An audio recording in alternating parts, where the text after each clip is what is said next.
Bonjour à tous, Julien Carbonnet, j'ai 31 ans, je viens de Perpignan où j'ai passé 8 ans dans la promotion immobilière et où j'ai commencé à incuber mes premières solutions d'innovation digitale sur le métier de la promotion immobilière et de l'urbanisme. OpenPI en est la résultante, qui a été créée il y a à peu près 3 ans en tant que bureau d'études Smart City et sur lequel je commence à développer mes premières offres de services. Je suis venu à Paris pour me métropoliser et toucher, je dirais, un marché un peu plus international et plus challengeant d'innovation économique, en l'occurrence sur le marché de la Smart City. Alors, quels sont les besoins dans la Smart City? On a 3 besoins principaux, essentiellement la transformation digitale des organisations, la transition énergétique et la démocratie citoyenne, qui sont un petit peu les 3 secteurs dans lesquels on retrouve aujourd'hui des innovations intéressantes, auxquelles je m'attaque avec ce bureau d'études. La transformation des organisations, pour faire simple, on décloisonne en sommant les silos et en fait on essaie de réorganiser les organisations vers un fonctionnement en réseau. Également, on passe de la culture du secret à une culture plutôt de la transparence des données et de l'innovation. En termes de transition énergétique, vous n'êtes pas sans savoir qu'aujourd'hui, on cherche des villes un peu plus frugales, sobres, et donc en fait à passer à une société post-carbone. Et la démocratie participative, on cherche toujours plus à corriger ce défaut finalement d'implication du citoyen dans la prise de décision pour la vie. Quelles sont les offres que je mets en place avec mon bureau d'études? C'est une offre hybride à la fois de consultants en Smart City, avec, je dirais, un pendant en enseignement et formation, que je détaillerai un peu plus tard, et la mise à disposition d'outils digitaux basés sur modèle 3D de nos villes. Alors voilà concrètement l'apport technologique, c'est que globalement, avec OpenPI, j'ai récupéré des modèles topographiques, des informations topographiques sur les territoires que je peux du coup modéliser en 3D et rendre disponibles sur Internet à la manière d'une maquette virtuelle, en y additionnant les informations cadastrales qui donnent l'information au sol et les informations de la DGFiP qui nous donnent du coup le taux d'utilisation au sol à la parcelle. Ça me permet de générer des volumétries de villes automatiquement et la plupart des villes aujourd'hui sont toutes en train de mettre ce genre de données en open data puisque vous savez que nous sommes en plein cadre d'application de la loi sur la République numérique. Alors ici, vous avez Perpignan. Ces maquettes virtuelles nous servent du coup à héberger différents types d'applications. Une première sur la concertation citoyenne, où le citoyen va pouvoir visualiser en gros quel projet de bâtiment pourrait lui être proposé ou quel projet d'aménagement d'espace public pourrait lui être proposé dans son quartier, mais aussi la visualisation de données à partir d'open hardware type Raspberry Pi. J'ai plusieurs prototypes en cours de fabrication, il y en a énormément sur le marché. Mon objectif étant de fonctionner avec des marques blanches et des logiciels open source, de sorte à ce qu'un maximum de services techniques de ville puissent eux-mêmes former leurs techniciens et eux-mêmes maintenir le matériel en place. Et donc, ça nous permet de faire remonter de l'information sur les réseaux d'eau, par exemple, la pollution sonore, la température, tout un tas de choses.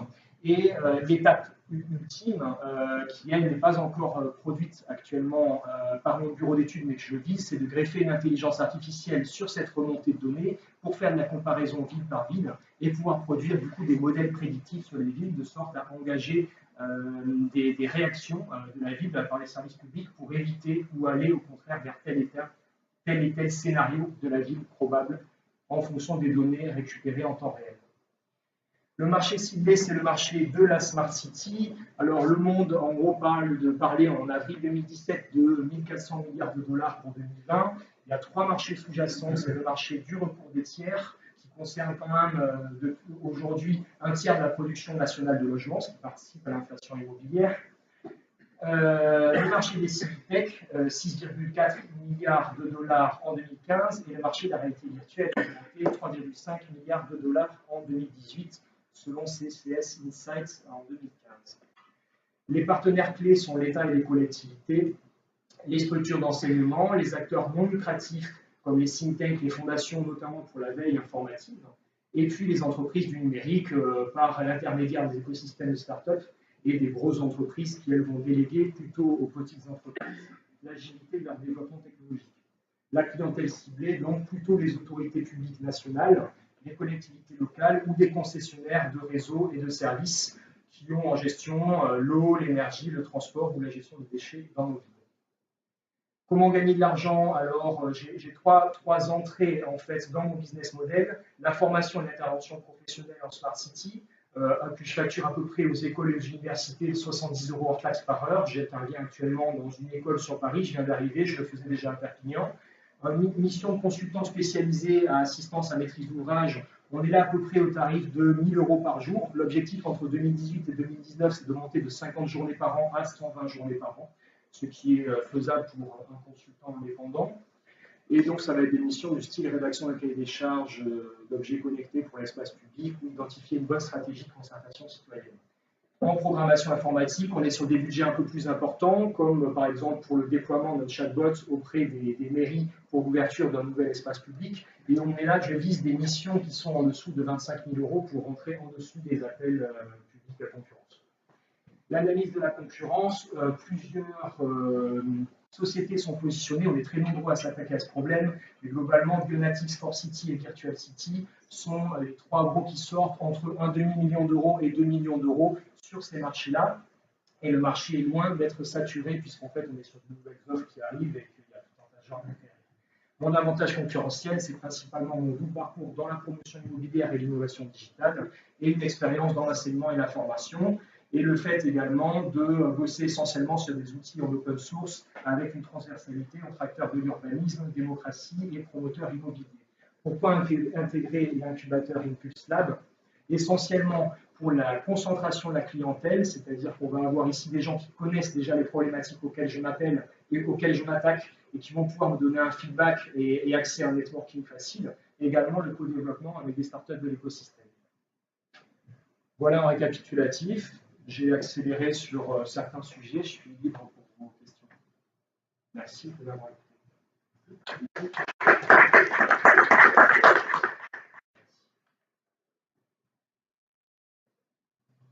J'ai une question sur les capteurs. Oui. Vous avez dit que vous développez les capteurs, vous intégrez les capteurs existants. J'intègre des capteurs existants et j'inclus moi-même des petites solutions de capteurs que je laisse généralement réaliser à des BTS en électrotechnique ou des écoles d'ingénieurs en projet d'études basé que sur l'open hardware et des logiciels en open source.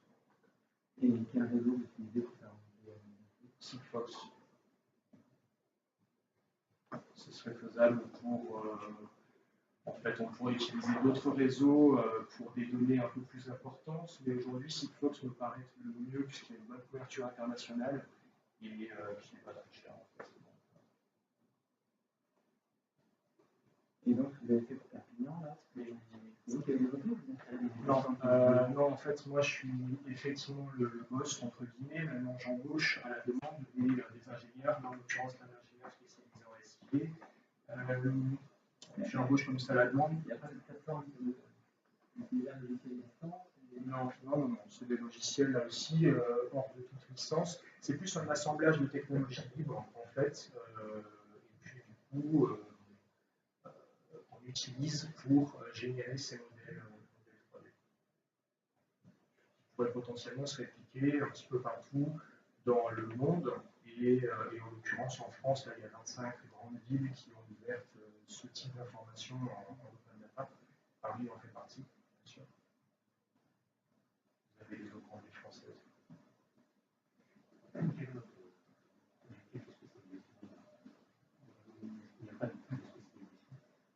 En fait, effectivement, je cherche à rester assez polyvalent, puisque je m'attaque au marché de la Smart City comme un bureau d'études.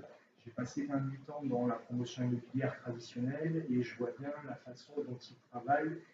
C'est un marché qui est quand même relativement conservateur en termes de méthode. Et puis dans la province, il n'y a pas forcément trop de concurrence, c'est des marchés qui sont assez centralisés. Donc, de mon côté, je m'y attaque plutôt en proposant des lettres de mission, style conseil, pour regarder un petit peu quelles sont leurs problématiques par opération, par territoire, pour leur proposer une stratégie d'innovation au cas par cas qui soit évolutive. Le tout appuyé sur cette technologie de visualisation 3D, d'information, soit de bâtiments, comme des simulations d'espace public, de construction, de munitions, soit effectivement de remonter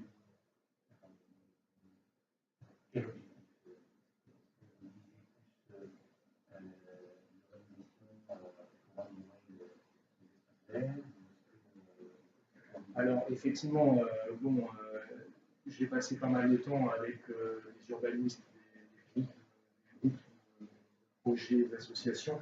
L'objectif, globalement, effectivement, c'est d'avancer vers l'idéal, c'est-à-dire une ville qui soit plus verte, plus autonome énergétiquement, qui soit plus transparente vis-à-vis du citoyen. On est là, effectivement, sur un point d'horizon qui est celui de la Smart City parfaite, c'est-à-dire celle qu'on vise tous a priori. On va passer à la prochaine présentation. Merci encore.